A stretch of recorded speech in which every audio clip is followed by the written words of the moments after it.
দর্শক, আজকে আমাদের মাননীয় সেনাপ্রধান তিনি চমৎকার একটা কথা বলেছেন, মন্তব্য করেছেন। তিনি যেটা বোঝাতে চেয়েছেন সেটা মূলত এটা যে বাংলাদেশটা এগিয়ে যাবে মুক্তিযোদ্ধাদের দেখানো পথে এবং সেনাবাহিনীও সেই পথেই এগোবে, সেই পথেই এগুচ্ছে। অসাধারণ মন্তব্য, কিন্তু এই অসাধারণ মন্তব্যের পেছনে বাস্তবতা কতটুকু আমরা মুক্তিযোদ্ধাদের দেখানো পথে হাঁটছি কিংবা হাঁটতে পারছি। সেনাবাহিনী ম্যাজিস্ট্রেসি ক্ষমতায় যখন সারা দেশে নিয়োজিত, তখন তারাই বা কতটুকু মুক্তিযোদ্ধাদের দেখানো পথে অগ্রসর হতে পারছে, সেই প্রশ্নগুলো সামগ্রিক বিষয় বিবেচনা করে উঠে আসবে। কি প্রশ্ন উঠে আসতে পারে, কি বাস্তবতার বাইরে অসঙ্গতি আছে তার এই বলা আদর্শের বিপরীতে, সেগুলো একটু খুঁজে দেখার চেষ্টা করবে এই ভিডিওতে। থাকবেন পলিটিক্স টিভির নিয়মিত আয়োজনে।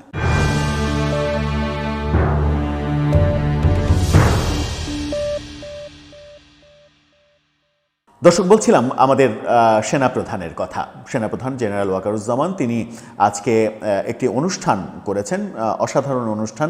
সেনাবাহিনীর যে সকল সদস্যরা মুক্তিযোদ্ধা ছিলেন তাদের এবং তাদের পরিবারদের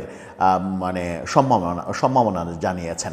সম্মাননা জানানো যে ব্যাপারটা এবং তাদের নিয়ে একটা মিলন মেলা, এবং সেখানেই ওই মন্তব্যটা তিনি করেছেন। ৭১ টেলিভিশনের শিরোনামটা দেখলেই বুঝতে পারবেন। সেখানে বলা হচ্ছে, মুক্তিযোদ্ধাদের দেখানো পথে দেশের স্বার্থে কাজ করবে সেনাবাহিনী। অর্থাৎ মুক্তিযোদ্ধারা যে পথ দেখিয়েছিলেন, যে আদর্শটা মুক্তিযুদ্ধের আদর্শ, পথ দেখানো মানে তো আর এমন না যে এইটা সেই রাস্তা, এটা সেই রাস্তা, এটা সেই রাস্তা না। পথ বলতে আদর্শটাই বোঝায়, যে মুক্তিযুদ্ধের যে আদর্শ, মুক্তিযোদ্ধাদের যে আদর্শ, সেই আদর্শের পথেই সেনাবাহিনী থাকবে এবং কাজ করবে, দেশের স্বার্থে কাজ করবে। দেশের স্বার্থে শব্দ দুটো ব্যবহার করলে আবার নানা ধরনের ব্যাখ্যা আসতেই পারে। সেই রকম ব্যাখ্যা এরকম আসতে পারে যে মুক্তিযোদ্ধাদের দেখানো আদর্শ সব কিছু দেশের স্বার্থে নাও ভাবতে পারে। বর্তমান সময়ে এসে জেন জি প্রজন্ম, তারা মনে করতে পারে যে এই পথ দেশের স্বার্থে নয়, এই পথ পুরনো বন্দোবস্ত, আমরা এখন নতুন বন্দোবস্তে হাঁটব। তো জেনজিদের প্রসঙ্গ তো আলাদা, সেনাবাহিনীর প্রসঙ্গ আলাদা। সেনাবাহিনী মহান মুক্তিযুদ্ধের আদর্শে গঠিত একটা সংস্থা, একটা বাহিনী, যাদের প্রধান দায়িত্ব স্বাধীনতা সার্বভৌমত্ব রক্ষা করা। স্বাধীনতা সার্বভৌমত্ব রক্ষা করা যে বাহিনীর কর্তব্য, সেই বাহিনী মুক্তিযুদ্ধের আদর্শ লালন করে এগোবে, এটাই তো স্বাভাবিক। কিন্তু সেনাবাহিনী যখন ম্যাজিস্ট্রেসি ক্ষমতা নিয়ে মাঠে রয়েছে, তখন কতটা আমরা সেই আদর্শের পথে থাকতে পারছি কিংবা বাস্তবায়ন করতে পারছি, সেই প্রশ্নটা প্রাসঙ্গিক হয়ে ওঠে। সেই প্রশ্নের ২-৪টা উদাহরণ দেওয়ার আগে আজকে কি হলো সেটা একটু জেনে নিই। মুক্তিযোদ্ধাদের দেখানো পথে এই মন্তব্য তিনি করেছেন। সশস্ত্র বাহিনী দিবস ২০২৫ উপলক্ষে ঢাকা সেনানিবাসে আর্মি মাল্টিপারপাস কমপ্লেক্সে আয়োজিত এই অনুষ্ঠানে সেনাপ্রধান বাংলাদেশ সেনাবাহিনীর ৭৫ বীর মুক্তিযোদ্ধা ও তাদের নিকটাত্মীয়দের সম্বর্ধনা প্রদান করেন। অনুষ্ঠানের ৩ ক্যাটাগরিতে ৩ জনকে মরণোত্তর সেনাবাহিনী পদকসহ মোট ৬৪ সেনা সদস্যকে পদক দেয়া হয়। এর বাইরেও তিনি কথা বলেছেন, নির্বাচন নিয়ে কথা বলেছেন, সুষ্ঠু নির্বাচনে সরকারকে সহযোগিতা করবে সেই কথা বলেছেন। আমাদের আলোচনার বিষয় হচ্ছে মুক্তিযোদ্ধাদের দেখানো পথে আমরা চলব। সেই ক্ষেত্রে যখন সেনাবাহিনী ম্যাজিস্ট্রেসি ক্ষমতা নিয়ে মাঠে, তখন সারা দেশে গত ১৫ মাসে আমরা কি ঘটনা দেখেছি। আমরা ঘটনা দেখেছি, একাধিক জায়গায় শহীদ মিনার ভেঙে ফেলার ঘটনা দেখেছি, এবং একটা কলেজে প্রিন্সিপাল কর্তৃক ৫২'র স্মৃতি, মুক্তিযুদ্ধের স্মৃতি ভেঙে উপড়ে দিয়ে সেখানে সমসাময়িক শিক্ষার্থীদের সম্বর্ধনা ব্যাপারে একটা স্মৃতিফলক নির্মাণ করার ধৃষ্টতাপূর্ণ কাজ আমরা দেখেছি। শহীদ মিনারে লাথি দেওয়ার ঘটনা দেখেছি, লাথি মেরে ভেঙে দেওয়ার চেষ্টা করার ঘটনা দেখেছি। জাতীয় পতাকার বারে, জাতীয় পতাকার যে টাঙানোর যে দড়ি, সেই দড়িতে জুতা বেঁধে সেই দড়ি দিয়ে জুতা উত্তোলনের ঘটনা আমরা দেখেছি। আমরা দেখেছি মুজিবনগরে যে স্বাধীনতার ভাস্কর্যগুলো রয়েছে সেই ভাস্কর্যগুলো ভেঙে ফেলতে দেখেছি, ক্ষতিগ্রস্ত করতে দেখেছি। এবং মজার ব্যাপার হচ্ছে যে মহান মুক্তিযুদ্ধের 16ই ডিসেম্বরের যে মানে কি বলবো যে পাকিস্তানি বাহিনীর আত্মসমর্পণ, সেই আত্মসমর্পণের যে দলিল, যে স্ট্যাচু, ভাস্কর্য, সেটা পর্যন্ত ভেঙে দিতে দেখেছি। আমরা বিজয় সরণিতে 52 থেকে শুরু করে 71 পর্যন্ত যত ঐতিহাসিক ঘটনা রয়েছে, সেই ঐতিহাসিক ঘটনার বাংলাদেশের সেই স্মারক ভাস্কর্যগুলো ভেঙে গুড়িয়ে দিতে দেখেছি। সারা দেশে মুক্তিযুদ্ধ এবং 52-র বহু স্ট্যাচু, বহু ভাস্কর্য ভেঙে দিতে দেখেছি। জেলা পরিষদের উদ্যোগে তথাকথিত তৌহিদি জনতার দাবিতে মুক্তিযুদ্ধের যে কারুকাজ, সেই মুক্তিযুদ্ধের কারুকাজ মানে কাপড় দিয়ে ঢেকে দিতে দেখেছি, অর্থাৎ সেগুলো প্রদর্শন করা যাবে না।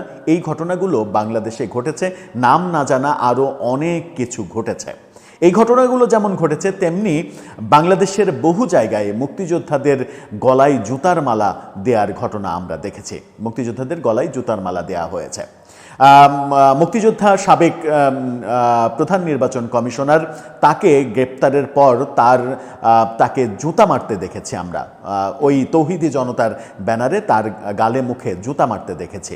যদিও পরবর্তীতে সেনাবাহিনী এই জুতা মারা ব্যক্তিকে গ্রেপ্তার করতে পেরেছিল। এই একটি ক্ষেত্রেই একটা ঘটনা ঘটেছে যে তাকে গ্রেপ্তার করা হয়েছে এবং সেনাবাহিনী তাকে গ্রেপ্তার করেছে। কিন্তু মুক্তিযুদ্ধের আদর্শ বিবর্জিত, আদর্শের মানে বিরোধী অনেক কর্মকাণ্ড গত 15 মাসে করা হয়েছে এবং মানে শক্তিধর জায়গাগুলো থেকে সেগুলোর পৃষ্ঠপোষকতা দেওয়া হয়েছে। বঙ্গবন্ধুর 32 নম্বরের বাড়ি মুক্তিযুদ্ধের একটা বড় স্মৃতি।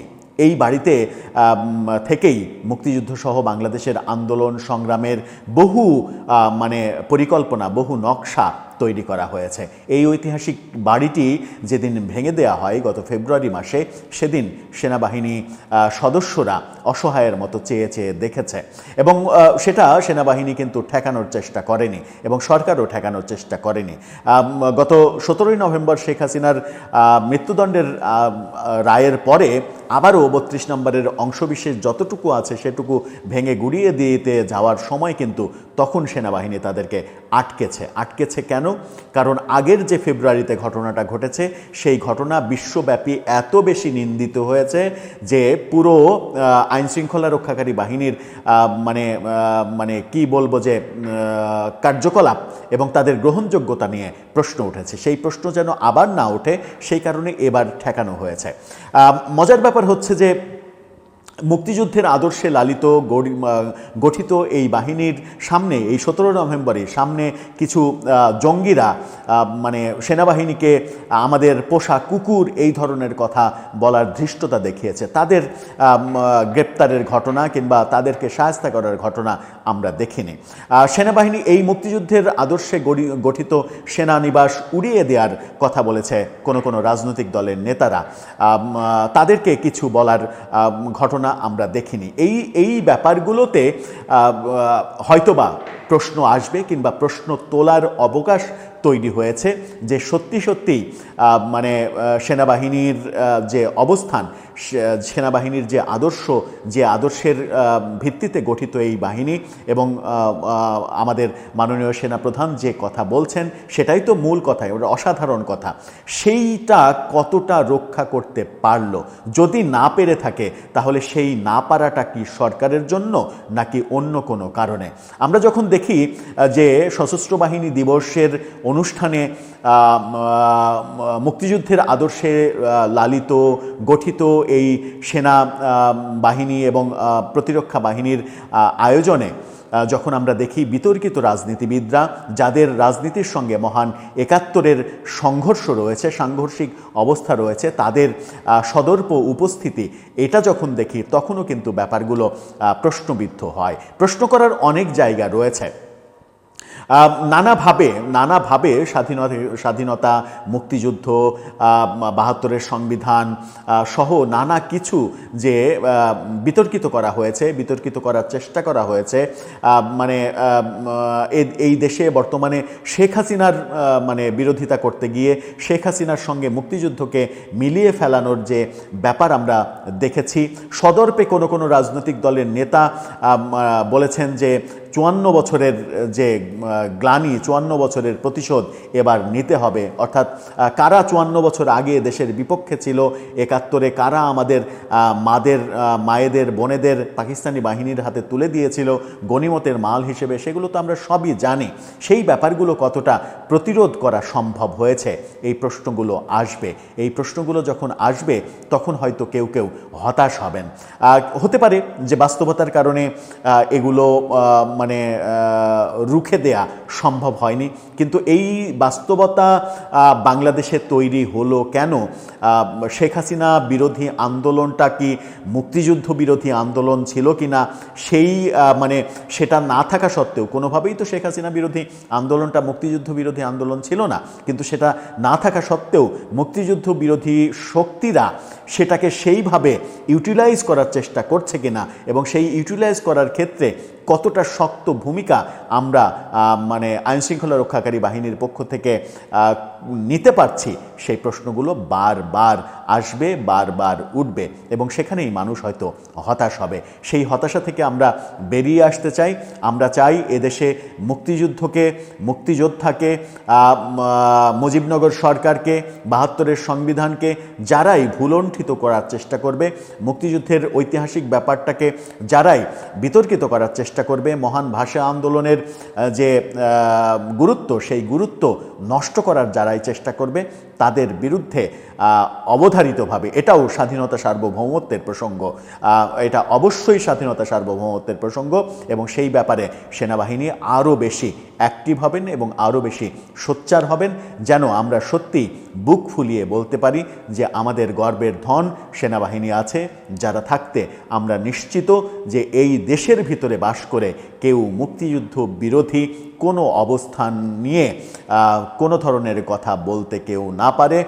স্বাধীনতার ইতিহাস বিকৃত করে কোনো মহান ব্যক্তি যেন কোনো বাণী দিতে না পারেন, সেই বাণীটা নিজের স্বার্থে প্রয়োগ করতে না পারেন, সেই ব্যাপারগুলো নিশ্চিত করেই সবাই খেয়াল রাখবেন। দর্শক, আপনার ভাবনা এই ব্যাপারে জানিয়ে লিখতে পারেন আমাদের কমেন্ট বক্সে।